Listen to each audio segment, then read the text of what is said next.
when a boat suddenly capsizes. The boat's going down! Everybody off! Skipper Steve Conway and 4 young crew are left stranded in the Gulf of Mexico. I'm not dying in here! I was terrified beyond belief. Floating aimlessly without a life raft, they face exposure, hypothermia, and the threat of drowning. Travis! Steve must draw on every ounce of his experience to keep the 4 young men alive.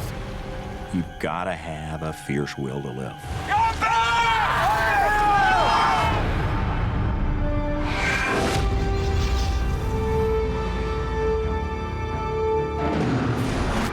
Swim as hard as you can. I can't do it! I can't do it!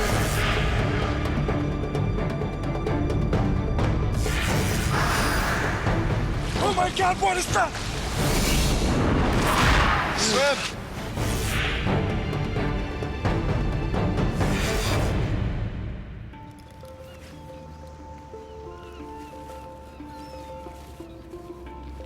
Skipper Steve Conway and the crew of the Cynthia Woods are preparing to set sail on an epic boat race. Hey, where do you want me to put this food? Behind the stove. Steve is a vastly experienced sailor. A Coast Guard commander for 21 years, he has a lifelong love of the ocean. Ross? Yeah? You got that halyard connected? Yeah, it's all done. When people get around the ocean, one or two things happen. They either fall in love with the ocean or they fall out of love with the ocean. And I can't really explain why it happens, but for a number of us who go out on the water, there's just an affinity, a feel for it that's like nothing else. Where do you want the clothes? Down in the drawers. Steve's young crew today is a team of students from Texas A&M University. Make sure that everything's secured. I was real confident of the boat, and the crew were experienced young men who'd been sailing for a number of years, and it was looking to be a really great race. Hey, Steve! Hey. Is that it? Yeah, we're getting there. His right-hand man on board is a young sailor he's known for 3 years, 22-year-old Travis Wright. I'd been sailing with Steve for 3 years at that point. An excellent sailor and a very safe person, but very experienced and definitely the leading presence on the boat. He was definitely fully in command. As Steve bids his wife goodbye, he's all too aware of the responsibility he has for his young crew. All right. Travis, can you do the stern line? I was designated skipper of the vessel, and as such, the skipper is ultimately responsible for everything. It's not a responsibility that you take lightly, and it's not a responsibility you can walk away from.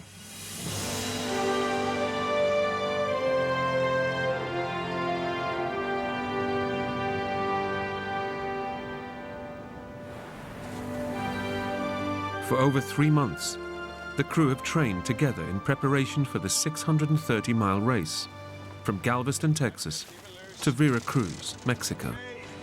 Almost there. A little bit more. The feel of the wind and the sound of the wind through the rigging and the feel of the boat in the waves is just almost addictive. They sail 6 miles out of the harbor, and boat safety officer Roger Stone counts them down to the start of the race. What time is it now, Roger? Okay, 20 seconds, 20 seconds! 20 seconds, gentlemen. 20 seconds. Roger was a very experienced sailor, very experienced racer, a really great coach. Just a great way of explaining to the young men and women what to do and how to do it. We're coming up to the line! Getting ready. 10 seconds! 10 seconds, guys! 4, 3, 2, yeah, we go! Here we go. All right.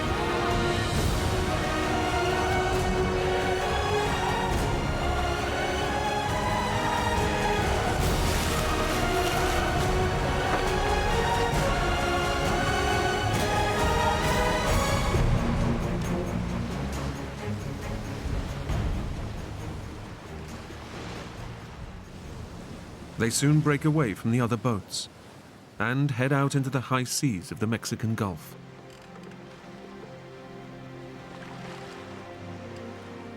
Just keep it pointed 180 degrees due south. Steve Guy is the least experienced sailor on board and is relishing the chance to take part in a big ocean race. Travis was sitting next to me, showing me kind of how to do things, and Doing good. I felt pretty good. You know, I'm in control of this boat, and it's just kind of a power rush because you're like, here I am on the open ocean, doing what I love to do. Enjoying yourself, Steve? Oh, yeah. Everyone was ready to go, but you could also tell we were also in that competitive mood of we're wanting to do this right. Here's a way to see how fast we're going. See? Adjust the sail and see how we go faster. Okay. As the race gets underway, the crew are in high spirits and excited by the challenge ahead. Doing good. Yeah.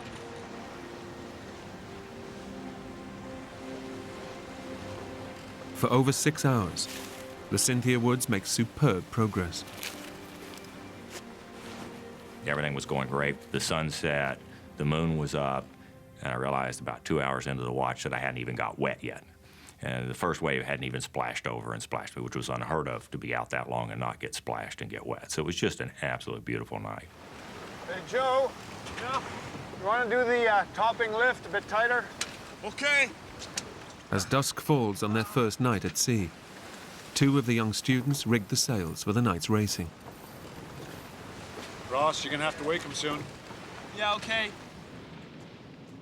Below deck, Travis, Roger, and Steve Guy try to get some sleep before taking over for the night watch.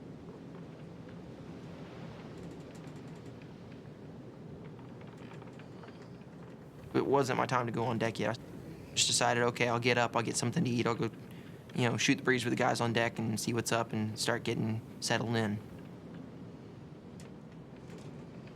That's when it all started going downhill.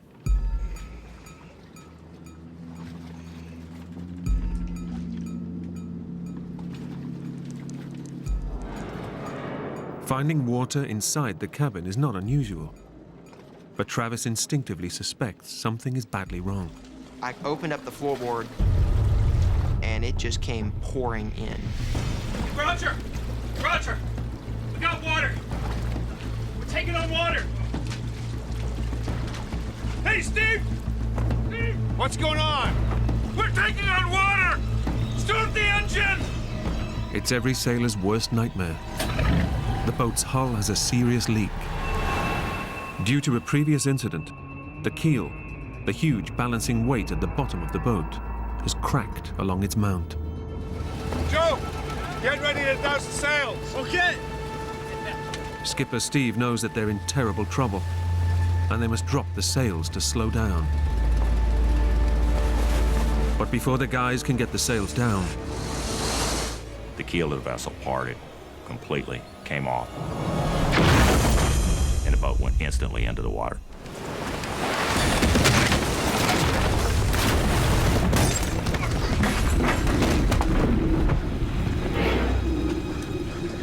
The boat just laid over into the water, just completely horizontal. All of a sudden, the lights go out. The engine shuts off. What happened? I don't know. up on deck, Skipper Steve is clinging to the capsized boat. I was hanging underneath the boat because it wasn't still up out of the water at that point, thinking it was time to go.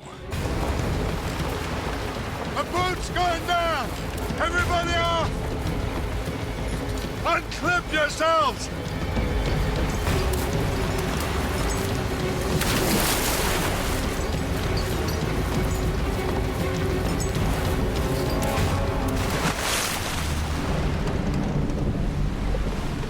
In just a matter of seconds, the boat has completely overturned.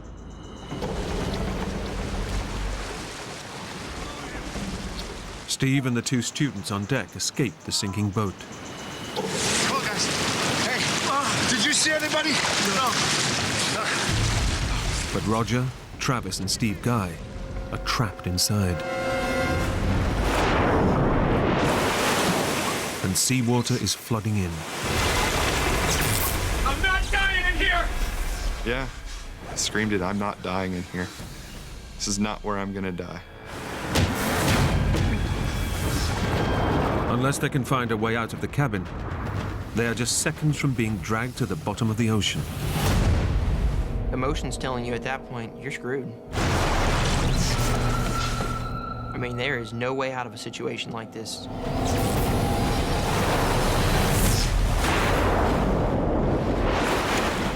The water level is rising rapidly. Unless they can get out, they're just seconds from being dragged down with the sinking boat. How do we get out of here? Through the hatch! Their only escape route is a tiny hatch, but a powerful wall of seawater is pouring through it. Are you kidding? Come on, it's the only way! I'm sitting there thinking to myself, how am I going to swim through here? I don't even think an Olympic swimmer could actually get through this with all the water rushing through. Let me try. Let me try.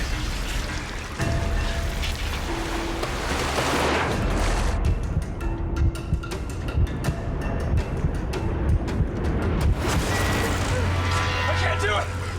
I can't do it! We couldn't even hope to match the flow. I was hoping to grab the sides of it and force my way out, but the first time I tried that, it blew me right back.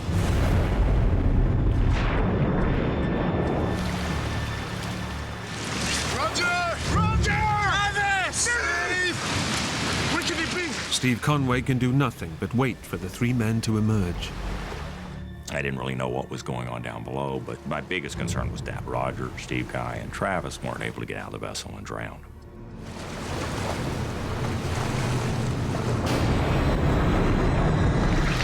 Gotta get out of here, man. What are we gonna do? I was terrified beyond belief. I don't even want to see what my face looked like at that point. Take a deep breath. Go for it. I'll push you through. It's your only chance. As I was trying to go down the second time, Roger grabbed my legs and pushed.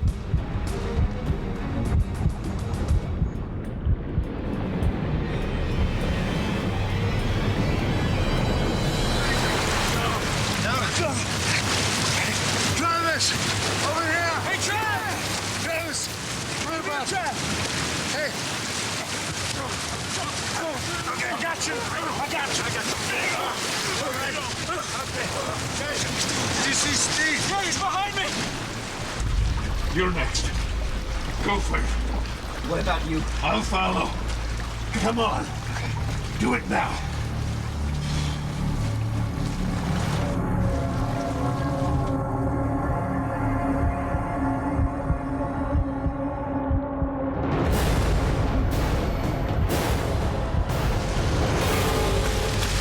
Steve! Steve! Steve! Come here! Come on! Do it! Bring over! I got you! Okay. Hold on! Hold on! Hey! We got you! 5 of the 6 crew are now out of the boat, but there is still one man missing. They wait.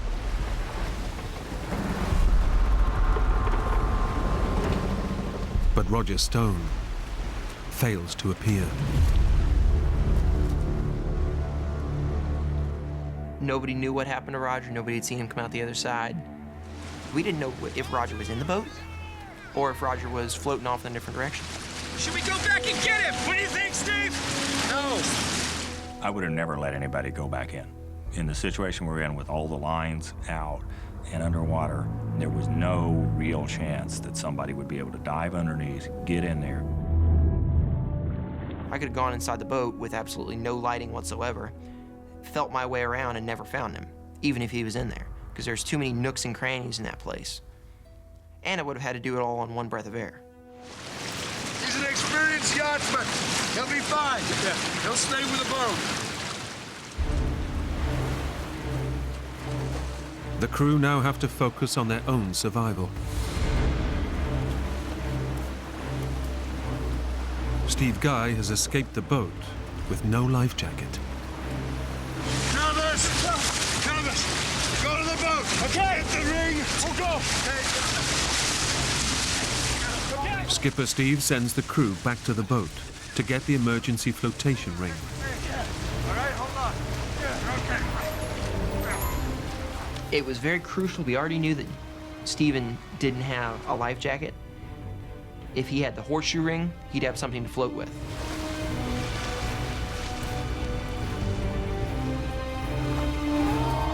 The guys have only moments to grab it before the boat sinks, but it's tangled in a web of matted ropes. Releasing the ring is an impossible task with their life jackets on. Try it without your jackets! No, don't take off your jackets! Do whatever you can, but keep your jackets on! Okay. Wait. Skipper Steve and the young student are being dragged away in the current. He knows he must take immediate action. At this point, there's a couple of major things you try to do. The first thing you try to do is stay with the boat. The second thing you try to do is stay together. So in this case, Steve and I couldn't swim back to the boat. So I decided that it would be better for us to stay together. Also, I wasn't sure that my flotation was enough for both Steve and I. Guys! Wait!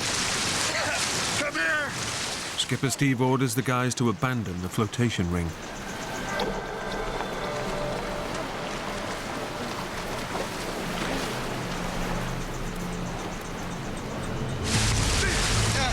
Need your help. Steve doesn't have a jacket. Let's stick together. Come here. Use your belts. Steve decides their best option is to tie themselves together so that no one can drift off into the vast ocean alone. Try onto this. Got it? Yeah. Anything we could to make sure that Steve, Guy, was not going to come loose. Or if he did, he would be just a tug away. And we locked arms and legs to try and preserve heat. I mean, it's probably the most awkward position you can imagine as far as 5 guys together, but it's what we had to do.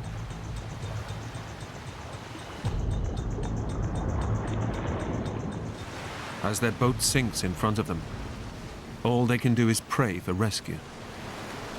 But in the dead of night, and 60 miles out at sea, nobody knows they're missing.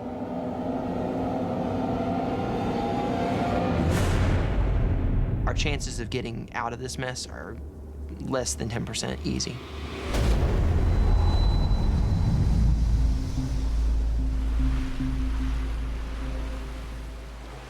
The Cynthia Woods sank in just a matter of moments.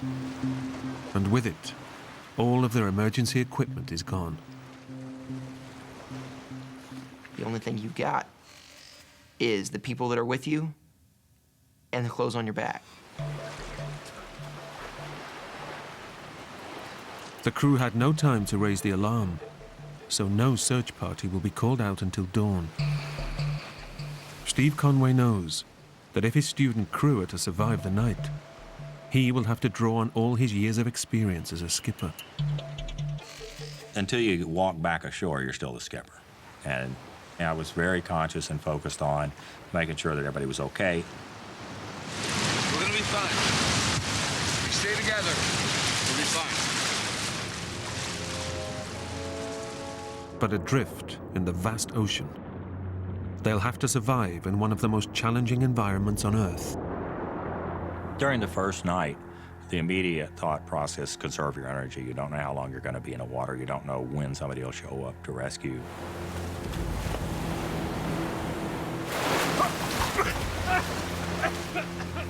About every 3 to 5 minutes, the water would blow up our nose, no matter what we did, how we turned from the wave action.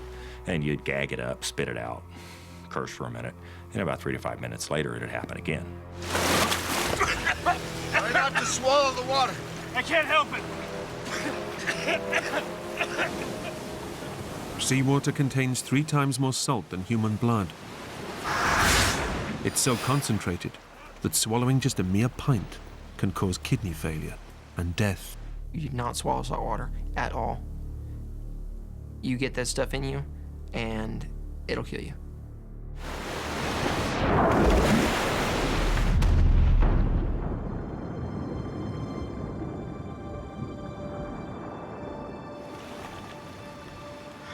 I'm starving. Really? Yeah, when I get out of here, I'm gonna have the biggest feast.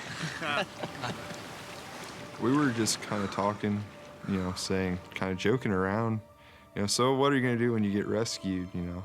Oh man, my parents are gonna be mad when they find out we're here. Steve was like, well, don't get in between me and the bar because that's where I'm gonna be when I get picked up.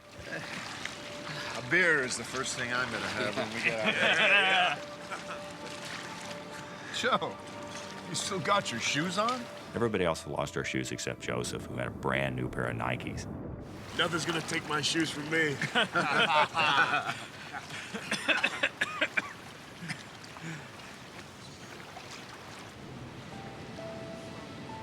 Steve and his men are completely alone in the vast ocean. Hey guys, I can see something. Is that a boat? On the horizon, they spot something that gives them a glimmer of hope.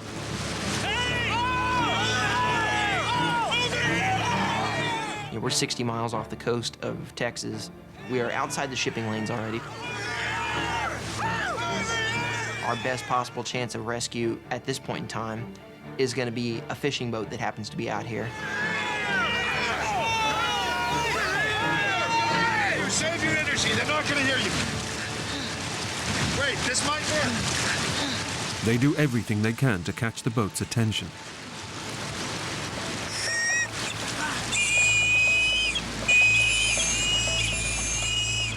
Hopes were really high, hoping that maybe someone on the deck would be like, oh, what's that little light flashing out there, and tell someone on the bridge what was going on.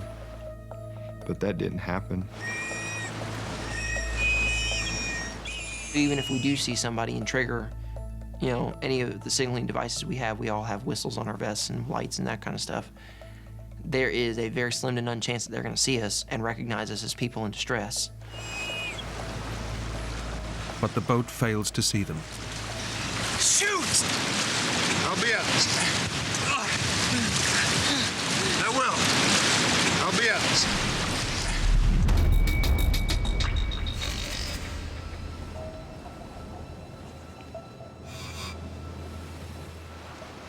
As the night wears on, their thoughts turn to their missing comrade. Where do you think Roger is? He's probably on the life raft, chugging a beer. Raj.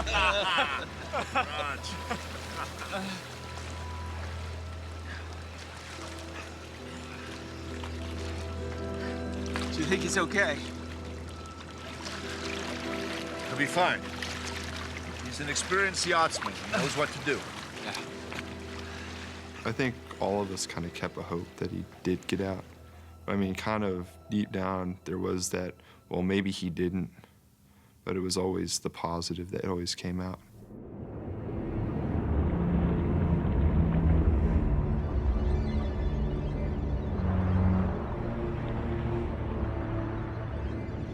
At this point, we weren't talking too much. You know, that kind of died off. We just kind of sat there and did our thing, stared off into space.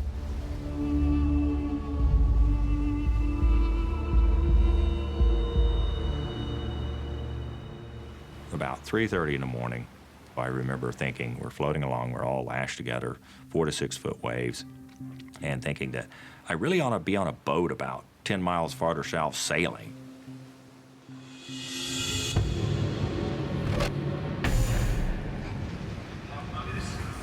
It was almost dreamlike and surreal.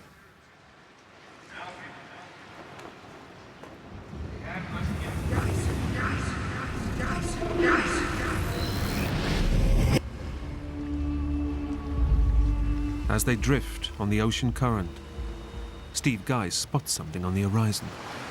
Did you see that? It's one of the many unmanned oil rigs dotted around the Mexican Gulf. And for young Steve, an obvious way out of the ordeal. To me, there it was, and we're getting pushed down to it. It almost seemed like we were circling around it, like someone upstairs was saying, hey, look, guys, there's a platform for you. I thought it was worth trying to swim towards the platform. You think we could swim there? It's about 7 miles away. How can you tell? Well, when you're in the ocean, the line of the horizon is about 7 or 8 miles away. And distance isn't the only problem. So I have to realize that that structure is 100 and something feet over the water. And even if you swim to it, how do you get out of the water? What do we do when we get there, huh? How do we get on it? Travis was the student skipper and sort of second after me, so he was my rock that I stuck with as far as any kind of discussion about what should we do. Should we try to swim? Should we do this or that? We'd be swimming against the wind. We use up all our energy. And for what? It was kind of disheartening when the decision was made to just kind of drift past it. Skipper Steve makes the decision to conserve their energy.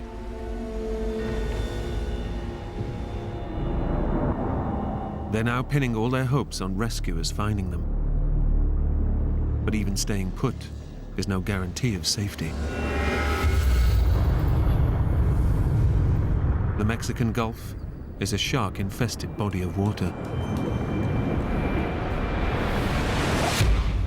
Big sharks. Those are the ones you worry about. Tigers are probably the most risky. They get really large. And it's not long before Steve's worst fears are realized.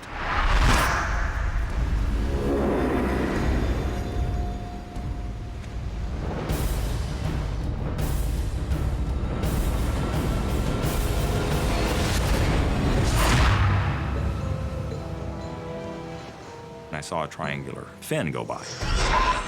None of the other guys saw it. Desperate to ensure the young crew stay calm, Steve keeps the sighting to himself. I'm certainly not going to say something that's going to unnecessarily concern them. If there's something they need to know, I was sharing it with them. But they didn't need to know it, then they didn't need to know it.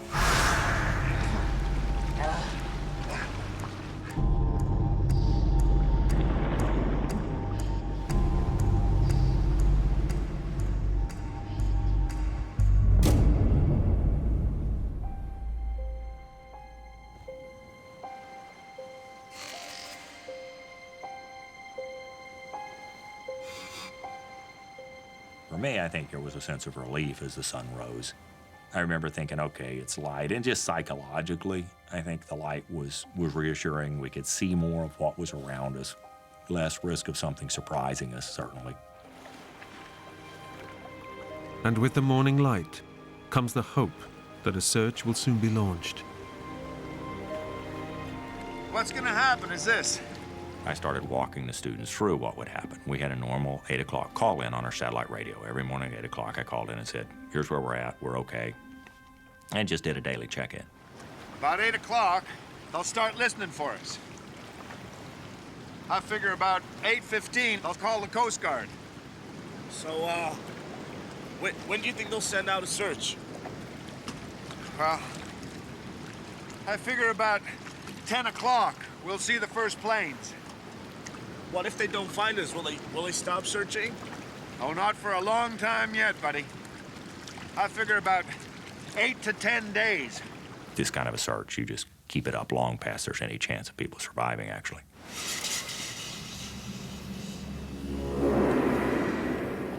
But dawn also brings with it the intense heat of the morning sun.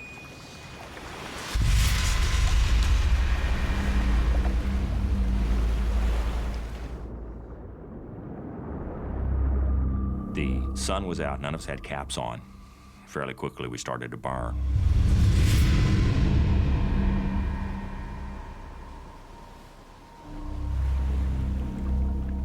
My God, it was hot as heck. It felt like being in a sauna. How we were just boiling.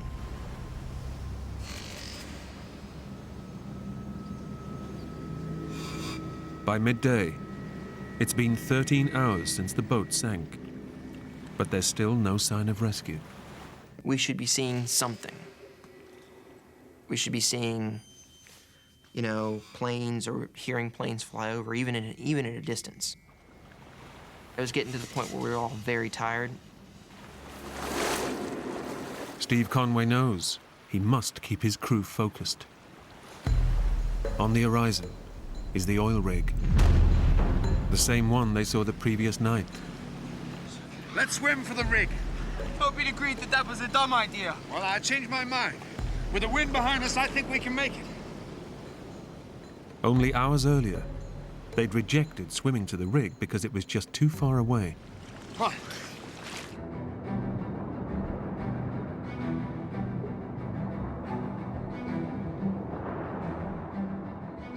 Having dismissed the exact same thing probably 12 hours ago, I clearly thought that rig was a good idea.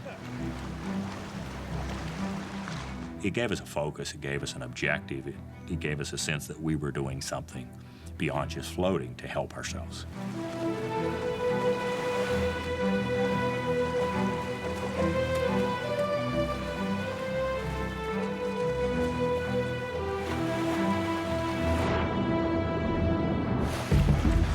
The life jackets were very much starting to chafe on us and starting to really rub parts of our skin raw. So I, at one point, stripped out of mine and gave it to Steven. I gotta get Steve my jacket. Oh, thank you, Travis. The men swim for over 2 hours. But they're making almost no progress towards the rig. And the effort is draining. It was the dumbest thing I can think of possibly doing in retrospect, because I was thinking that rig was probably about 5-10 miles away, but my perspective significantly skewed at that point. The energy expenditure of trying to swim against the waves and against the wind, you're not going to get very far for the amount of energy that you're going to put out.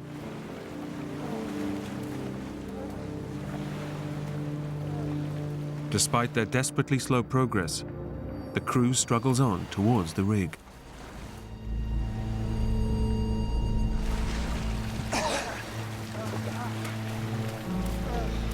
But exhaustion is not their only enemy. Stay calm. Swim this way. You don't want to be on the wrong side of that. Come on. We saw a Portuguese man-of-war, which is a jellyfish. Behind them will run anywhere from 20, 30, 50, 60 feet of tentacles stretched out with stingers on them. The long, deadly tentacles are filled with venom. As long as you stay away from them, you're fine. But you get stung by one of them and you're dead. We saw him drifting toward us.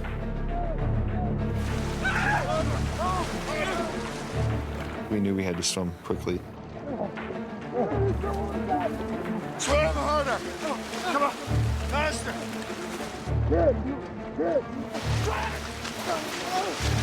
Come on. Come on. Okay. They finally escape the deadly jellyfish. But they've pushed themselves to the limit. Getting to the rig now is impossible. Exhausted and dehydrated, they're forced to abandon their attempt.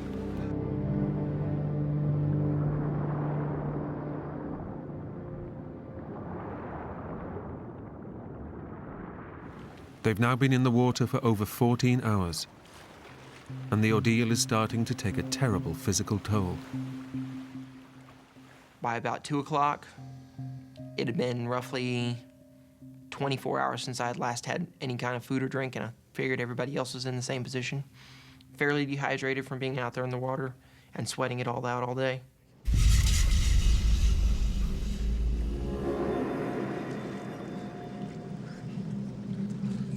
The human body can survive 48 hours without water.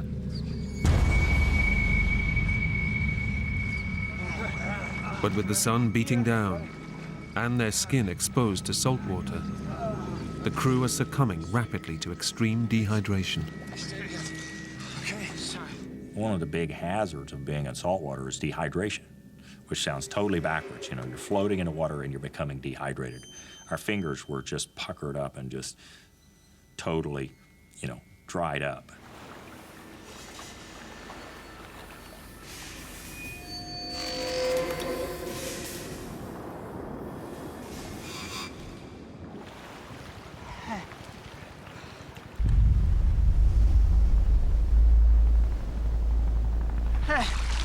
Hey!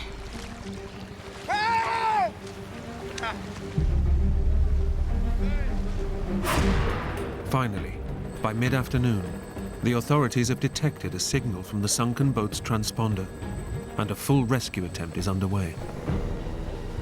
The helicopter arrived late that afternoon, and we actually saw it hovering out off in the distance.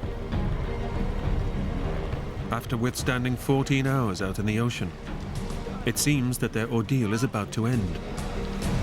Go over here!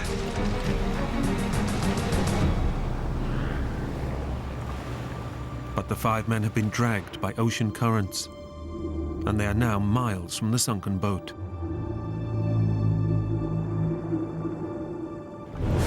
They can do nothing but watch helplessly as the search plays out in the distance. We could see them the whole time. They just couldn't see us. It builds you up and then it crushes you. Oh God, there it is. You know, this could be the one, and then it's not. They're never gonna find us. I just kind of snapped at that point. Shut up, Travis. Just shut up, okay? They're gonna find us. We're gonna get out of here.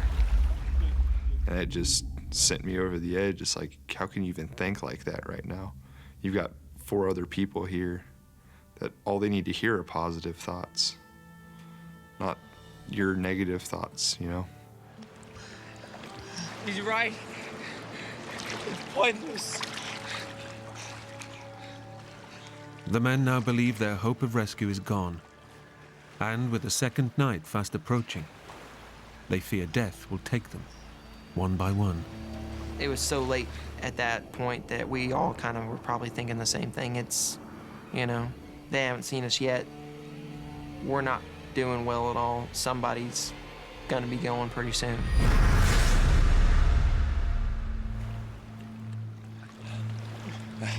Come on.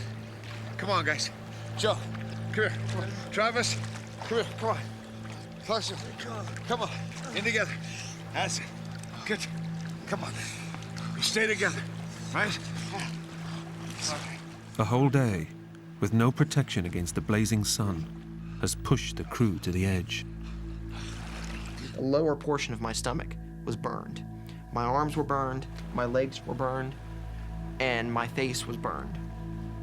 I wanted the burn to go away. Dear God, did I want the burn to go away?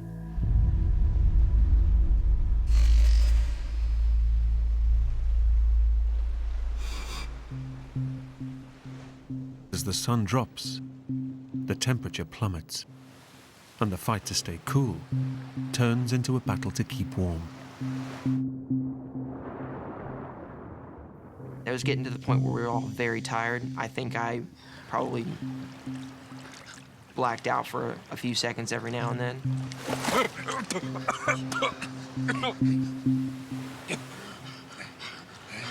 Come on. Sorry, closer. Sorry. Come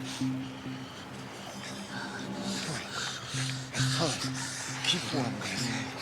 Keep... Okay. We'll be all right.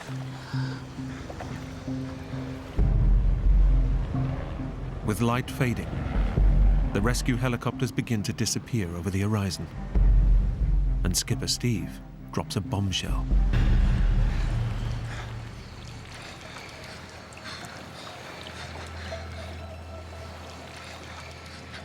Guys, we may not see another helicopter until tomorrow morning. Are you kidding? There's no way we can last another night.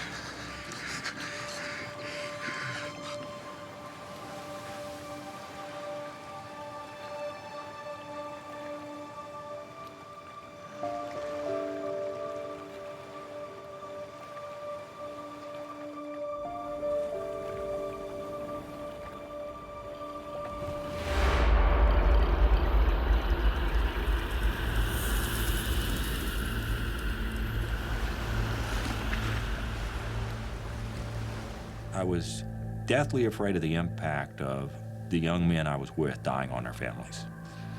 To be in any way responsible for somebody, a parent, losing a child, I couldn't imagine.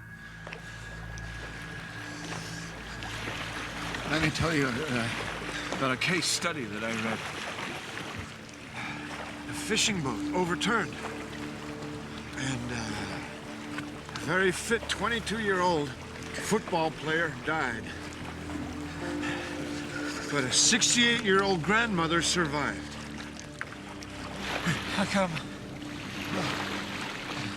Afterwards, they interviewed the grandmother and they asked, how was it your grandson, who was so much fitter, died? And she goes, I wasn't gonna give up. I wasn't going to die. You've got to have a fierce will to live. You've just got to never give up. The will to survive is the most critical thing for us to make it through. We must never give up, okay? Never giving up was the critical thing for our survival.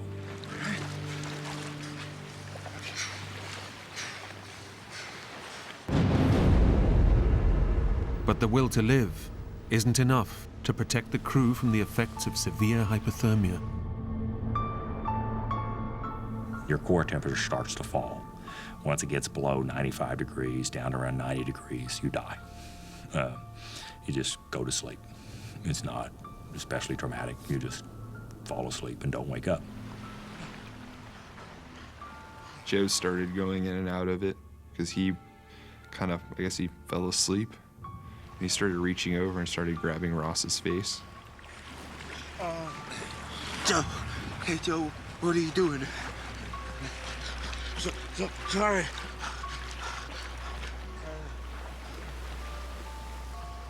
Ross, the smallest of the group, is beginning to drift in and out of consciousness.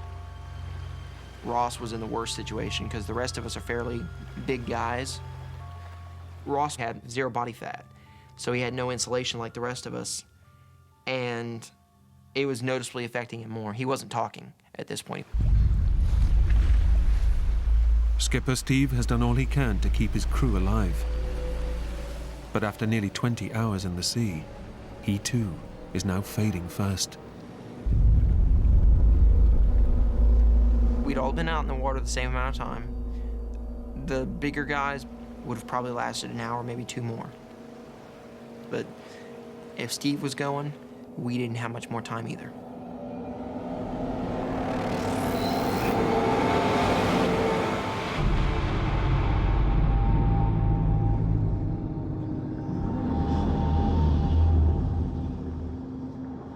The 5 sailors have now been in the ocean for over 24 hours.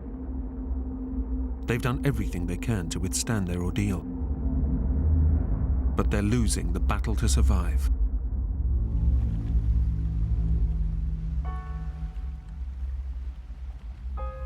You know, in the dark, it's kind of depressing. Just this vast expanse of ocean. I felt really small, you know. Here you are, you feel like a grain of sand in the world. They've suffered acute exposure to the sun, extreme dehydration and hypothermia, and are now just hours from death. Nobody was saying, oh my God, they're not gonna find us, oh my God, you know, we're gonna die out here. Nobody had vocalized it. But we all kind of were probably thinking the same thing. Steve Conway has done all he can to keep his young crew alive. But now he knows that with no sign of rescue, his quest to survive has failed. I was scared of what the impact would be on my wife. We'd been married at that point 30 years, and we're best friends and still very, very close. We've seen other people lose spouses, and it's hard. In no heroic way at all, but just matter-of-factly, as I was floating in the water, I realized I wasn't afraid of dying. Drifting in and out of consciousness, the 5 men can now do nothing more but await death's final call.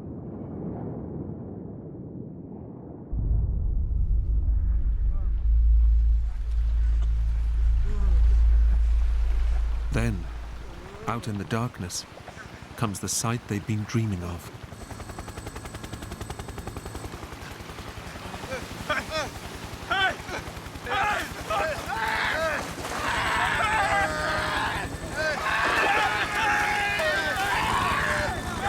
Then all of a sudden, every light on that helicopter came on.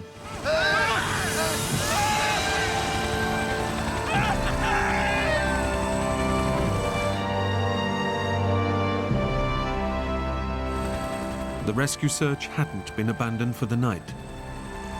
The Coast Guard had tracked the ocean currents, which eventually led them to the missing crew. Everyone just screamed it. I'm happy, we're going home. It all really set in that it's finally done, it's finally over. We're getting out of this and we're getting out of it alive. The 5 men were airlifted to the hospital, and they all made a complete recovery. But when the Coast Guard finally salvaged the sunken Cynthia Woods, they found the body of missing crew member Roger Stone. Nothing we say or nothing we can do can honor Roger more than his actions of the 6th of June 2008 when he stopped, got those 2 students oriented out through the flowing water, out of the boat, ultimately at the risk and sacrifice of his own life. And so it's never appropriate to talk about this without recognizing Roger's sacrifice and the sacrifice of his wife and 2 children. I would not have made it without Roger's help. I do think about Roger, and when I do, it makes me want to go live my life to the fullest possible way, because life's short, and I realize that floating out there. The only thing I decided to do different when I got back was that I was going to savor things more. Not the big things, but the little things. Over Christmas, I was holding my grandson probably for the 14,000th times, and I stopped for a minute and I thought, this is just wonderful. And my takeaway message as I hold him and have my daughters and my wife around me is life is wonderful. You just have to savor it. And that's what I'm doing different.